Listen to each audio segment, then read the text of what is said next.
ዘመቻ አንድነት ሌላ ምንም ግብ የለውም። ዘመቻ አንድነት አንደኛውን የሚሰለቅጥበት እርስ በራስ የሚበላሉበት የሚጋጩበት መንገድ ነው። ለዚህ ነው የፋኖች እርስ በራስ መጫረስ። ቀኝ እጃችን ተቆረጠ ማለት አይዟችሁ እንግዲህ ምንም ማድረግ አይቻልም። አይዟችሁ ማልዳ ነገር ነው ነበር እባክህ በስሜት አትግባ። ቆይ ረጋ በል ብያለሁ። ቀኑ ደርሶ ነው ዛሬ ማልፋቱ ነው።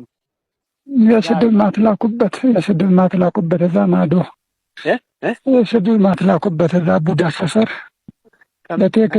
በቴክስት የስድብ ማትላኩበት አንተ ሚሊሻ ነህ እጅን ይዘን ነው የምንወስደው እያሉ ተወኝ ወንድም አለ። ተወኝ እንደው ታደርገዋለህ። ጦር እንኳን እንዳይሰበሰብ በአንድ ሰው እያለ ጦር እኮ ነው ታውቀዋለህ እንዴ?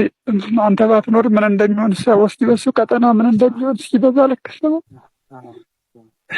እንዴት ነው አዲሱ እንዴት ነው? አዲሱስ እንዴት ነው? ምናምን ገና ተበታተን እናያለን። እኛ ራሱ በሱዳን ይወጣል። ጎጃም ውስጥ የፋኖ መሪ ሞተ ሲባል ሰምተህ ታውቃለህ? ማን ነው እስኪ የፋኖ መሪ? ዘመነ ሞቷል፣ ታርሸት ሞቷል፣ ማንችሎት ሞቷል፣ ዝናቡ ሞቷል፣ አስረስ ሞቷል። ማን ነው የሞተው? የመበረቁ ጦር መሪ ሞቷል? የለም። ደቡብ ጎንደር ሂዱ እስኪ ስንቱ ነው የሞተው? የፋኖ ትግል ልክ እንደ ሌሎቹ 20 ምናምን ዓመት ሊፈጅ የሚገባውም አይደለም።